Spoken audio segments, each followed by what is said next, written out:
Hello students, good morning बेटा। आज का हमारा वेक्टर्स का लेक्चर नंबर 11 है, जिसमें मैं आपको इससे पहले 10 वीडियो में थ्योरी करवा चुका, कुछ न्यूमेरिकल्स भी। आज बेटा कुछ थ्योरी करेंगे, कुछ न्यूमेरिकल्स। पहला जो सबसे इंपॉर्टेंट न्यूमेरिकल है इसमें, एक ये क्वेश्चन कर लोगे, बहुत सारे क्वेश्चन हो जाएंगे। Find angle between F and D vector. इसकी यूनिट्स हैं, ये फोर्स है, ये डिस्प्लेसमेंट है। एंगल हमने पहले भी किए हुए हैं कि दो वेक्टर के बीच का एंगल कैसे निकलेगा। दो मेथड करवाए हुए हैं मैंने पहले भी आपको इन दोनों के एंगल के। पर इसमें मेन बात ये है कि उसने ये भी कहा है also find projection of F on D. अब बेटा इस क्वेश्चन को देखो, पहला तो ये F vector 3i + 4j - 5k and D vector 5i + 4j + 3k। इनके बीच में एंगल निकालना है, दोनों के बीच में। बेटा एक न्यूमेरिकल और करवा चुका मैं इससे पहले तुम्हें इसका, पर इसमें एक ही मेथड करवाऊंगा मैं। हमें पता है कि भाई F vector dot D vector equal to magnitude of F D and cos of the angle between them. यहां पे इनकी वैल्यू पुट करके आप एंगल निकाल लोगे। पहले यहां से करोगे F vector dot D vector 3i + 4j - 5k dot 5i + 4j + 3k dot product आ जाएगी 15 + 16 -15 = 16 डॉट प्रोडक्ट एक स्केलर क्वांटिटी है, जिसमें मैंने आपको बता रखा है fx dx + fy dy + fz dz। ये प्रोडक्ट करके 16 आ गया। आपको इनकी वैल्यू पता चल गई एफ डॉट डी की। अब एफ का मैग्नीट्यूड, एफ वेक्टर का मैग्नीट्यूड, एफ एक्स का square, F Y square, F Z square. F का मैग्नीट्यूड बेटा एक्स का कंपोनेंट 3 स्क्वायर + 4 स्क्वायर + -5 स्क्वायर √ 16 बेटा 9 + 16 + 25 √ 50। एफ का मैग्नीट्यूड आ गया। सिमिलरली डी का मैग्नीट्यूड डी √ 25 + 16 + 9, ये भी √ 50। इस फॉर्मूले में वैल्यू पुट कर दी। एफ डॉट डी ये 16 है, ये √50, डी भी √50 cos थीटा = 16/50 √50 × 50 = 0.32। ये cos थीटा आ गया बेटा। अब इसकी मैंने आपको एक वीडियो में टेबल से cos थीटा निकालने की वैल्यू बताई हुई है। उसमें आप लोग टेबल में देखोगे थीटा की वैल्यू 71.3 डिग्री आ जाएगी। या अगर आप ये लिख दो कि थीटा = cos इनवर्स 0.32, तो भी कोई टीचर नहीं मार्क्स काटता। इस सॉल्यूशन से बार बार करके देखोगे बहुत सारे क्वेश्चंस हो जाएंगे। इससे हमने एफ और डी के बीच का एंगल निकाल लिया बेटा। उसके बाद हमें एफ का प्रोजेक्शन निकालना है डी के ऊपर। Projection of D, sorry projection of F on D. अगर मैं ये डी ले लूं, डी, और ये एफ वेक्टर, ये एंगल थीटा, तो जब आप थ्योरी के वीडियो देखोगे उसमें मैंने बताया हुआ है कि ये जो प्रोजेक्शन, ये जो वैल्यू है ओ एस, जो एफ कोस थीटा है, this is the projection of F on D. F cos theta is the projection of F on D. अब एक बात देखो, एक तो ये साफ सी है भाई, एफ की वैल्यू √50 आई थी, कोस थीटा की वैल्यू 0.32 आई है, तो एफ कोस थीटा जो प्रोजेक्शन है वो मेरा 0.32 इंटू √50, ये एफ कोस थीटा की वैल्यू आ गई जो इस वेक्टर के एलोन है। पर हमें इसको डायरेक्शन भी देनी है, direction of F cos theta, direction of F cos theta. तो इसके लिए मैं इस डी के यूनिट वेक्टर की प्रोडक्ट कर दूं इसके साथ, F cos theta dot sorry into unit vector of D. क्या बना बेटा, ये रहा 0.32 √50 इंटू डी का unit vector 5i plus 4j plus 3k, ये डी वेक्टर है, इसका मैग्नीट्यूड 50 है, 50 से डिवाइड कर दिया, this is the unit vector of D. तो मेरा ये आंसर आ गया कि 0.32 into 5i plus 4j plus 3k is the projection of f on d in vector form. This is the projection of f on d in vector form.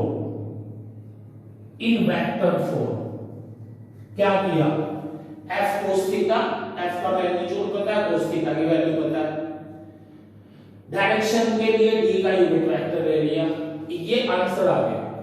अब book वाला ये कहता है कि भाई आप ये काम अगर कोई सिर्फ ये पूछ ले कि प्रोजेक्शन बताओ, एंगल ना पूछे, तो बेटा इसका इसके ऊपर प्रोजेक्शन क्या होगा, एफ कोस थीटा होगा।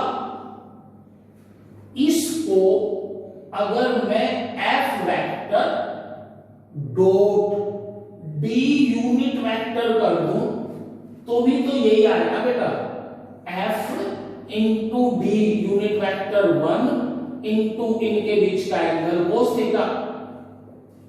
इसलिए कुछ बुक्स ये कह देती है कि projection of F on D can be find out by F vector dot D unit vector equal to F vector कितना 3i plus 4j minus 5k dot unit vector of D 5i plus 4j plus 3k by √50। D unit vector यही तो है, इसका dot product किया कितना आएगा देखो, 50 plus 16 minus 15 by root 50, ये ऑफ डी आ गया। अब इसको वेक्टर फॉर्म में, vector form, projection of D in terms of vector form, तो इसी के साथ 15, ये कितना बना 16 by root 50 into again unit vector 5i plus 4j plus 3k by unit vector of D.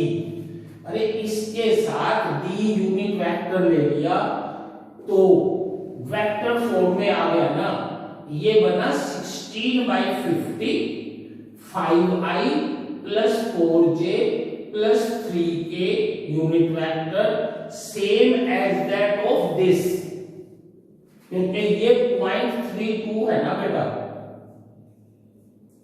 अब बताओ इसको दो तरीके से करना है, एक तो इनके बीच का एंगल निकाल दिया, फिर f cos थीटा लिख के उसके साथ d यूनिट वेक्टर की प्रोडक्ट कर दी।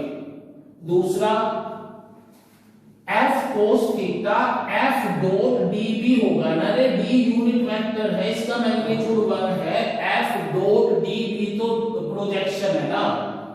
अच्छी तरह रिवाइज करना बेटा। अब second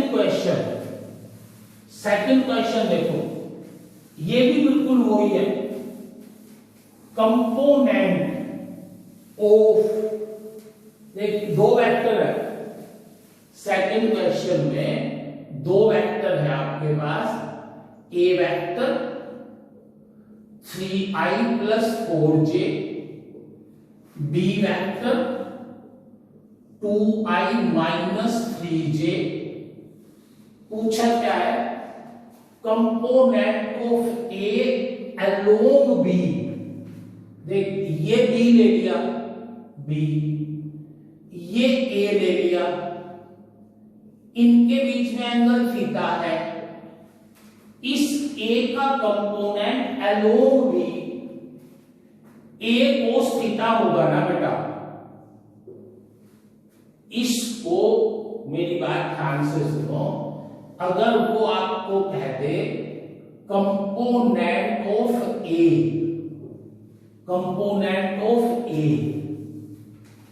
along B A cos theta, या projection of A on B, ये तो component of A along B है, ये projection of A on B है, ये दोनों सेम है। पहला क्वेश्चन भी सेम था, ये भी सेम है, पहले में प्रोजेक्शन पूछा था, इसमें कंपोनेंट पूछे हैं। अब वही बात, दो तरीके हैं, या तो ए कोस थीटा किसके बराबर है, A dot B unit vector, scalar quantity हो गई, इनटू बी यूनिट वेक्टर, ये डॉट नहीं है, इनटू बी यूनिट वेक्टर। भाई किसी भी मैग्नीट्यूड के साथ यूनिट वेक्टर की गुणा कर दे तो ये कंपोनेंट आ जाएगा ना। सोचो ए का कंपोनेंट अलोंग बी निकालना है वेक्टर फॉर्म में, ए का डॉट करो बी के यूनिट वेक्टर के साथ और फिर उसके साथ प्रोडक्ट कर दो बी के यूनिट वेक्टर की। बस बी का यूनिट वेक्टर कितना भाई, बी का मैग्नीट्यूड 4 प्लस 9 ही लेना है, ये सब्ट्रैक्ट नहीं करना। 2 का स्क्वायर माइनस 3 का square, 4 plus 9 under root 13, B का यूनिट वेक्टर। इसकी वैल्यू निकालनी है आपको। ए ये है 3i प्लस 4j, इसकी डॉट करो इसके साथ 2i माइनस 3j बाई √13 के साथ इसकी डॉट करो, स्केलर क्वांटिटी आएगी, इसके साथ b के यूनिट वेक्टर की गुणा कर दो, मल्टीप्लिकेशन b के यूनिट वेक्टर की, ये इसे सॉल्व करो। 6 dot product minus 12 divide by √13 into √13 2i minus 3j 2i minus 3j equal to minus 6/13 2i minus 3j या 1/13 minus 12i minus 18j sorry plus 18j। बेटा ये आंसर हो गया। इस a वेक्टर का कंपोनेंट आ गया ये b के अलोन, या पहले इन दोनों का थीटा निकाल लो, फिर a cos थीटा निकाल लो, फिर उसी को मैग्नीट्यूड से मल्टीप्लाई कर दो जैसे अभी किया था। अच्छी तरह करना, दोनों क्वेश्चन एक ही थे। थर्ड क्वेश्चन में आपको मैं क्रॉस प्रोडक्ट में बता चुका हूं कि जब हम a और b, एक वेक्टर a लेते हैं दूसरा वेक्टर b, जब हम इनका क्रॉस प्रोडक्ट करते हैं तो हमें एक नया वेक्टर मिलता है जो a और b दोनों के परपेंडिकुलर होता है।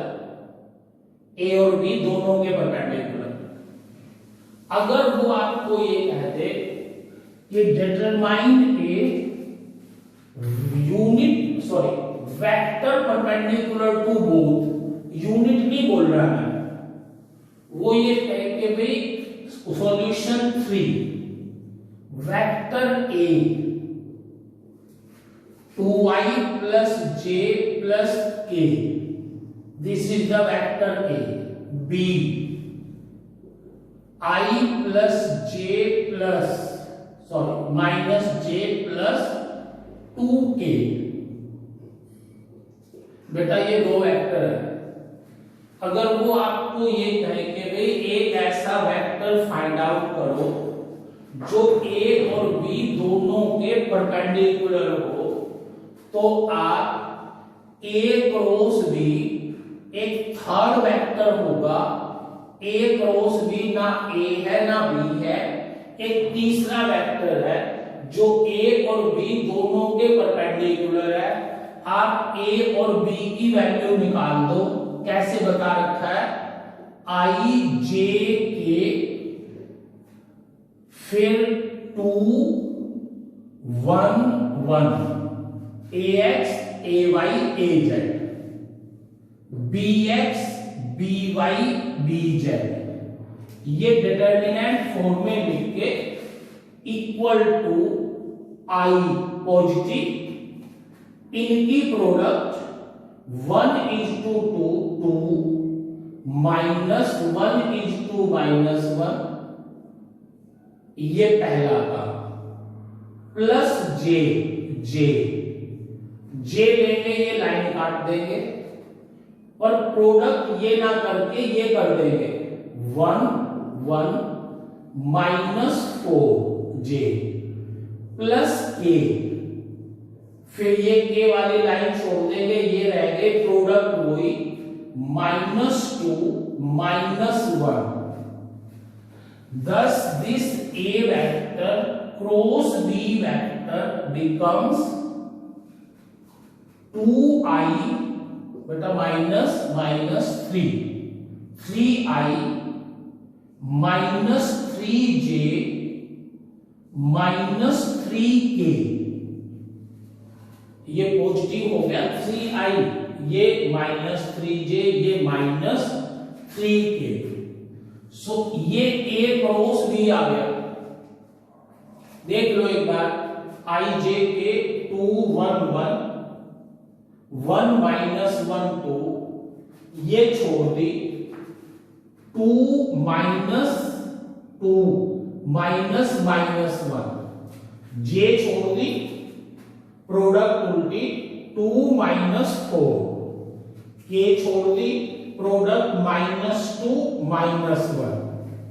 बेटा ये प्रोडक्ट हो गई।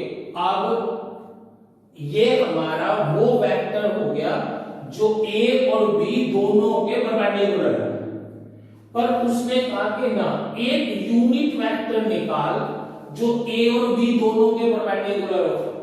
तो इस वेक्टर को ए क्रॉस बी जो इन दोनों के परपेंडिकुलर है, इस वेक्टर के मैग्नीट्यूड से डिवाइड कर दो, इसके मैग्नीट्यूड से 3i minus 3j minus 3k divide by under root 27। बात समझ आई? 9 प्लस 9 प्लस 9 इसका मैग्नीट्यूड a क्रॉस b का मैग्नीट्यूड 3 का स्क्वायर प्लस 3 माइनस 3 का स्क्वायर प्लस माइनस 3 का square under root 9 plus 9 plus 9 under root 27। ये यहां से बस छोड़ दो ना, ये आंसर हो गया कि this is the unit vector which is perpendicular to both A and B। बेटा उसके बाद एक आपको ये याद करनी है, इसको कहते हैं लैग्रैंजी आइडेंटिटी। इसको ध्यान से देखना, बहुत आसान है। पहली बात तो इसकी स्टेटमेंट याद करनी है 4th क्वेश्चन में कि भाई ए वेक्टर क्रॉस बी वेक्टर के मैग्नीट्यूड का स्क्वायर, ए वेक्टर प्लस बी वेक्टर के मैग्नीट्यूड का स्क्वायर प्लस ए वेक्टर डॉट बी वेक्टर का स्क्वायर। ये तो है स्केलर क्वांटिटी, इसका तो मैग्नीट्यूड लेना ही नहीं, will be equal to A square plus B square, मतलब ए का मैग्नीट्यूड प्लस बी के स्क्वायर का मैग्नीट्यूड, या ऐसे लिख दोगे कि ए का स्क्वायर बी के मैग्नीट्यूड का स्क्वायर। इसको लैग्रैंजी आइडेंटिटी बोलते हैं। This is the Lagrange identity. अब इसमें देखो A cross B, A B sine theta इसका मैग्नीट्यूड है, वेक्टर हटा दिया। A dot B, A B cos theta इसका मैग्नीट्यूड है, लेफ्ट हैंड साइड ले ली, यहां से A square B square common ले लिया, ये हो गया sine square theta plus cos square theta, ये 1 होता है equal to A square B square which is right hand side and hence the proof. बेटा ये लैग्रैंजी आइडेंटिटी होगी कंप्लीट। अब मैंने आपको ये 4 न्यूमेरिकल जो जिनमें से 1 2 तो मैं आपको पहले भी करवा चुका था कि भाई एंगल निकालने दो के बीच के, उसके बाद बेटा एक आपको ये याद रखना है इस वेक्टर वाले चैप्टर में, इससे लैमीज थ्योरम बोलते हैं, लैमीज थ्योरम।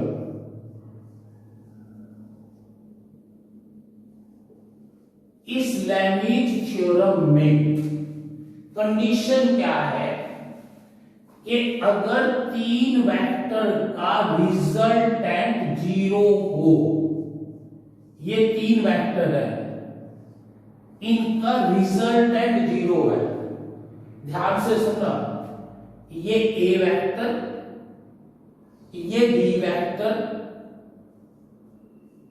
और ये C vector,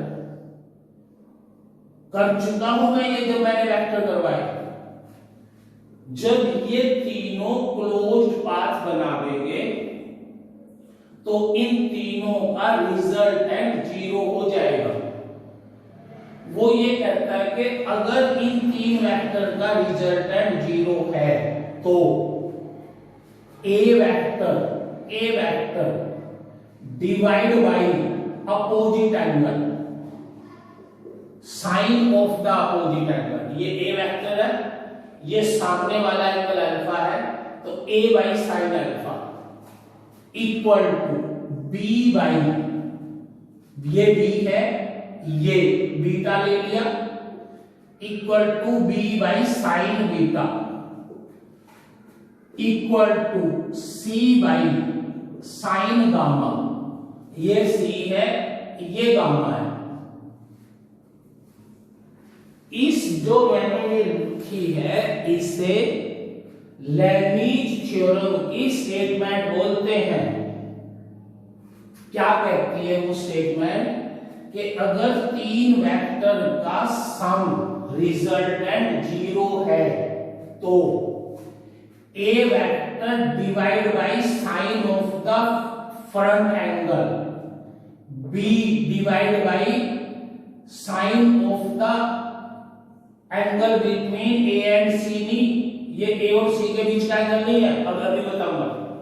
C divide by sign gamma, ये लेबनिज थ्योरम है बेटा। कब लगेगी? जब तीनों वेक्टर का रिजल्टेंट 0 होगा। अब इसका प्रूफ देखो, हमें पता है कि भाई ये जब लगती है जब a plus B plus C equal to 0 हो। तो पहले स्टेप में इसको a के साथ क्रॉस कर दो, a cross a plus B plus C, a vector cross this vector equal to a cross a cross a plus, बताइए, सॉरी चलो, a क्रॉस a प्लस क्या करूं आगे, a cross b plus a cross c equal to, थोड़ी सी गड़बड़ होगी, अरे ये a क्रॉस b ये है 0 है, इसके साथ a की क्रॉस कर दी तो इसको खोल के ये आ गया, पर इस साइड में तो यहां 0 ही रखूं ना, a क्रॉस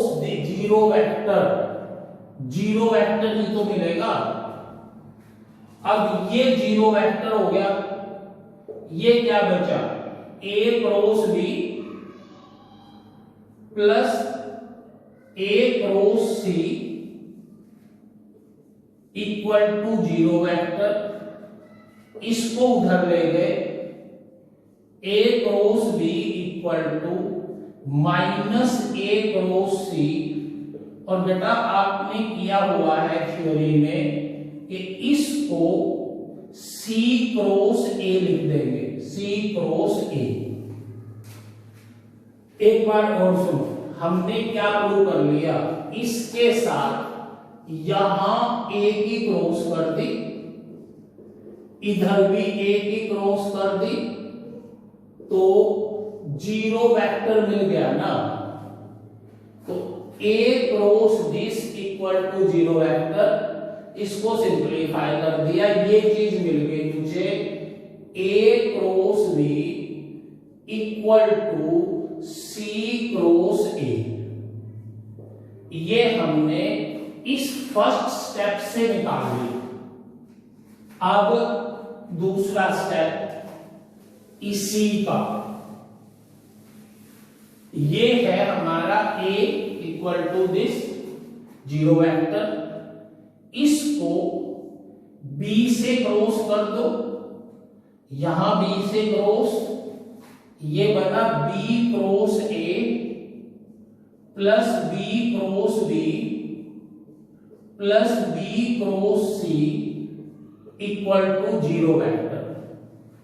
ये ऑटोमेटिकली जीरो हो गया भाई, B cross B zero vector होता है, ये बना B cross A equal to minus B cross C,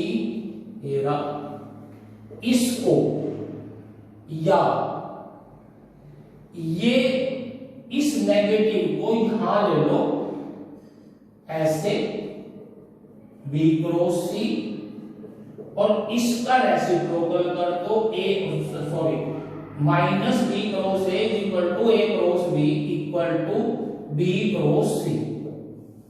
अब इन तीनों से देखो हमें क्या मिला कि A cross B equal to B cross C equal to C cross A. कब भाई? जब तीन वेक्टर का रिजल्टेंट जीरो हो। ये भी बहुत अच्छी है, बहुत बार पूछ लेते हैं कि if resultant of A plus B plus C is zero then prove that A cross B equal to B cross A equal to C cross A. अब इनका जब ये तीनों वेक्टर इक्वल है, इनका मैग्नीट्यूड भी इक्वल होगा, मैग्नीट्यूड इक्वल रख दिया। अब बी ए क्रॉस बी का मैग्नीट्यूड लिख दे, तो ए ये बी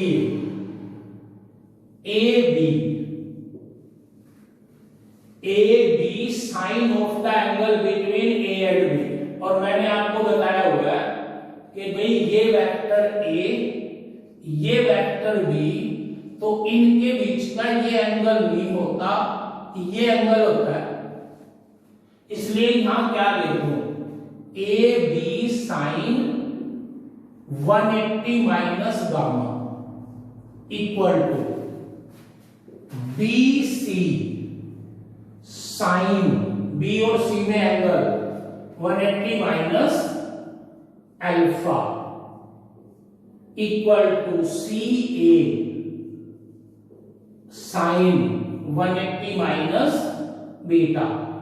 ये मेरी बात समझ आई ना? मैंने बीटा क्यों लिया, साइन क्यों लिया? देखो ये वेक्टर ए है, ये वेक्टर बी है, ये एंगल जो गामा दिया हुआ है this is not the angle between A and B, this gamma is the angle between minus A and B. पर हमें क्या चाहिए? ए और बी का एंगल, और वो कितना है? इसको सामने बढ़ा के ये angle 180 minus gamma. Next step में ए बी साइन गामा, अरे A B sine 180 minus gamma sine gamma ही होता है, B C sine alpha C A sine beta. ठीक है बेटा, ये प्रूव कर लिया। अब इन तीनों को ए बी सी से डिवाइड कर दो, तीनों को ए बी सी से डिवाइड कर देंगे। ये क्या बचा देखो, sine gamma by C, sine gamma by C ये बचा, ये साइन अल्फा बाई ए, ये sine beta by B,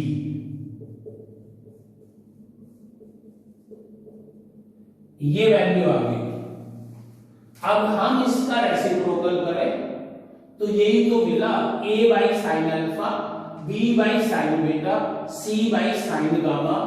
this is the Lami's theorem, but this Lami's theorem is applicable only when resultant of three vector is zero. बेटा आज के video में इतना ही, ये लेक्चर अच्छी तरह कर लेना। Thank you.